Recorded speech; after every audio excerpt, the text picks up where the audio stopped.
Enquanto Donald Trump insiste em anexar a Groenlândia sob o pretexto de segurança nacional, uma pergunta inquietante começa a circular fora dos discursos oficiais. O que realmente está acontecendo debaixo do gelo do Ártico? Nos últimos meses, vídeos misteriosos começaram a surgir na internet. Luzes inexplicáveis nos céus da Groenlândia, movimentos estranhos captados por câmeras civis, relatos de pilotos e moradores locais que simplesmente desapareceram das notícias. Nenhuma explicação clara, nenhum comunicado oficial e quanto mais silêncio, mais teorias aparecem. Alguns acreditam que há instalações secretas escondidas sob quilômetros de gelo, outros falam em tecnologias desconhecidas e há quem vá ainda mais longe e levanta uma hipótese perturbadora. E se o interesse de Trump na Groenlândia não for apenas geopolítico? E se essa obsessão for na verdade uma tentativa desesperada de controlar um segredo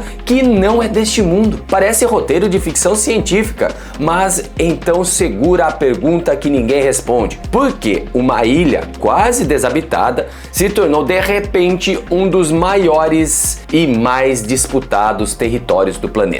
E é aqui que a história real começa. Será que é o fim da OTAN? Donald Trump vai levar o exército dos Estados Unidos para a Groenlândia? Estamos prestes a ver uma guerra entre Estados Unidos e a Europa? Essas perguntas parecem exageradas à primeira vista, mas elas começaram a surgir depois de declarações reais, públicas e registradas feitas pelo presidente dos Estados Unidos, Donald Trump. E não existe uma guerra acontecendo agora. Nenhuma bomba caiu, nenhum tiro foi disparado. Mas na história, guerras quase nunca começam com bombas. Elas começam com palavras, com ameaças, com discursos que testam limites. E é exatamente isso que está acontecendo agora. Trump declarou que os Estados Unidos precisam da Groenlândia, que ela é estratégica demais para ficar fora do controle americano. All the United States is asking for is a place called Greenland, where we already had it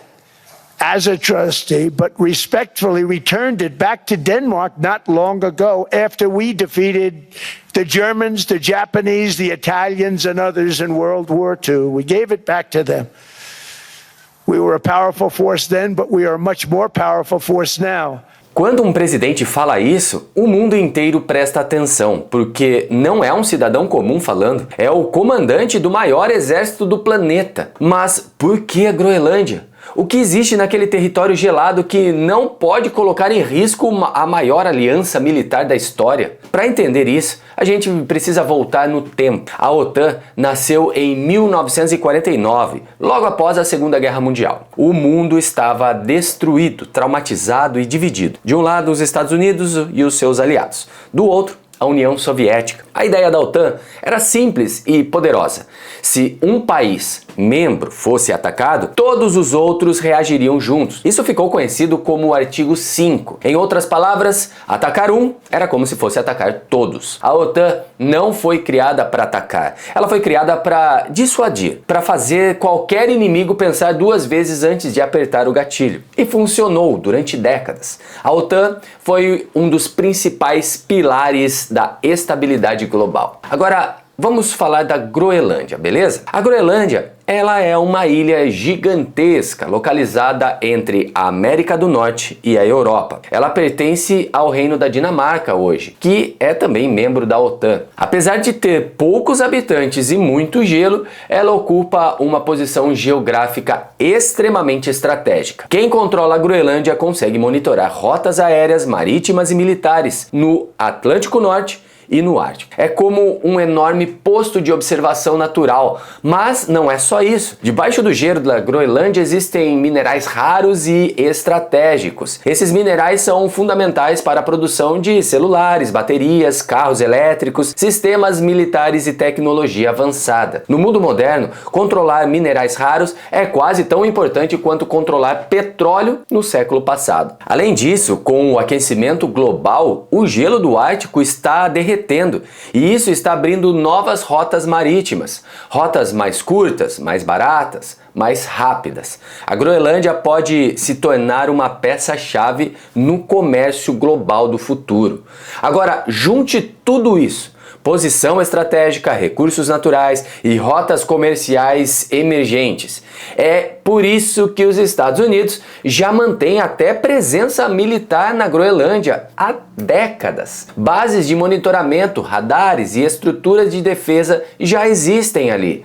Mas existe uma diferença enorme entre ter presença militar e ter o controle político. É aí que começa o problema. Quando Trump diz que os Estados Unidos precisam da Groenlândia de um jeito ou de outro, ele não está falando apenas de diplomacia. Ele está deixando implícito que todas as opções estão sobre a mesa. E isso coloca a Europa em alerta, porque a Groenlândia pertence à Dinamarca e a Dinamarca é membro da OTAN, assim como os Estados Unidos também. Ou seja, um membro da OTAN ameaça um território de outro membro da OTAN e isso nunca foi o cenário previsto quando a aliança foi criada. É como um grupo criado para se proteger de ameaças externas, agora lidando com uma ameaça interna. Mas há um detalhe pouco comentado. É tipo briga de irmãos. Quando um começa a brigar, a mãe intervém e o outro briga também, vai entender? Mas há um detalhe pouco comentado que tornou essa história ainda mais inquietante. Pesquisadores independentes divulgaram vídeos misteriosos gravados no céu da Groenlândia. Luzes intensas surgindo do nada, objetos que mudam de direção em segundos, pontos brilhantes que aparecem e simplesmente desaparecem. Segundo esses pesquisadores, pilotos civis e moradores locais relataram ter visto luzes estranhas no céu do Ártico. Mas esses relatos nunca foram investigados oficialmente. As autoridades dinamarquesas e americanas negam qualquer operação fora do normal, dizem que não há registros formais nem investigações em andamento. Mas esse silêncio apenas aumentou as teorias. Hoje, esses fenômenos são chamados oficialmente de UAPs, fenômenos aéreos não identificados. E o próprio governo dos Estados Unidos já admitiu em relatórios ao Congresso que existem objetos voadores que eles não conseguem explicar completamente. Nada disso prova a presença alienígena, mas levanta uma pergunta perturbadora. Por que tantos relatos estranhos acontecem justamente em uma das regiões mais militarizadas e secretas do planeta? E será coincidência que esse mesmo território se tornou uma obsessão política para o presidente dos Estados Unidos? A resposta europeia foi rápida. Além disso, é importante registrar o movimento de forças na região. Nos últimos dias, vários países europeus, entre a França, a Alemanha, a Noruega, Suécia, enviaram pequenos contingentes e equipes de reconhecimento à Groenlândia, por convite da Dinamarca, para avaliar opções de segurança e demonstrar solidariedade. Ao mesmo tempo, autoridades dinamarquesas afirmam que já havia presença militar americana rotineira na ilha, com cerca de 200 militares estacionados, o que deixa claro que mesmo sem um novo ataque, existem atividades militares concretas e vigilância permanente em andamento na região. A Dinamarca declarou publicamente que a Groenlândia não está à venda. Autoridades locais reforçam que o território não aceitará qualquer tipo de anexão forçada. E países europeus começaram a reforçar a presença militar defensiva na região. Não como preparação para a guerra, mas como um sinal político. Um recado claro: a Groenlândia não está sozinha. E aqui é importante deixar algo muito claro. Até agora, não existem ataques militares, não existe invasão, não existe tropas americanas avançando para tomar a ilha.